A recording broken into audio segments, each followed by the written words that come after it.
Hi friends, எல்லோருக்கும் வணக்கம். அன்பு ஒன்றே அனாதை சேனல்லேருந்து அம்மா உங்களை சந்திப்பதில் மிக்க மகிழ்ச்சி அடைகிறேன். இன்றைக்கு வெள்ளரிக்காய் மற்றும் வெள்ளரி பழத்தின் நன்மைகளை பற்றி பார்க்க போகிறோம். இந்த பழம் கோடை காலத்தில் தான் அதிகமாக சந்தைக்கு வரும். இந்த பழத்தை வெல்லம் அல்லது சர்க்கரை தொட்டு சாப்பிட்டால் மிகவும் சுவையாக இருக்கும். உடல் பருமன் உள்ளவர்கள் தொடர்ந்து வெள்ளரிக்காய் அல்லது வெள்ளரி பழம் சாப்பிட்டு வந்தால் உடல் எடை குறையும். வெள்ளரியில் மிகுந்த நீர்ச்சத்து இருக்குங்க. பசியை உண்டாக்கும், கடும் வறட்சியை விரட்டும், உடலுக்கு குளிர்ச்சி தரும். வெள்ளரியில் வைட்டமின்கள் ஏதும் இல்லை. ஆனால் தாது பொருள்களான சோடியம், கால்சியம், மக்னீசியம், இரும்பு, பாஸ்பரஸ், கந்தகம், சிலிக்கன், குளோரின் இத்தனையும் வெள்ளரியில் இருக்குங்க.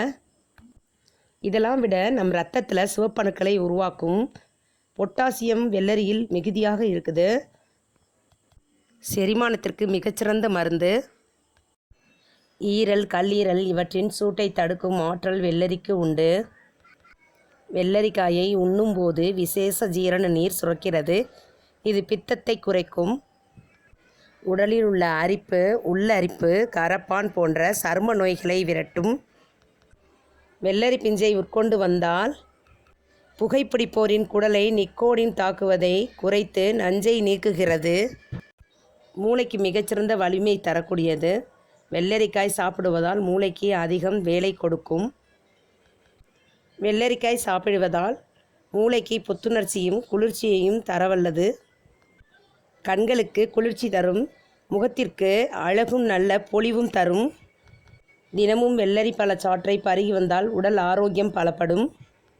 தலை சுற்றலுக்கு மிகவும் நல்லது.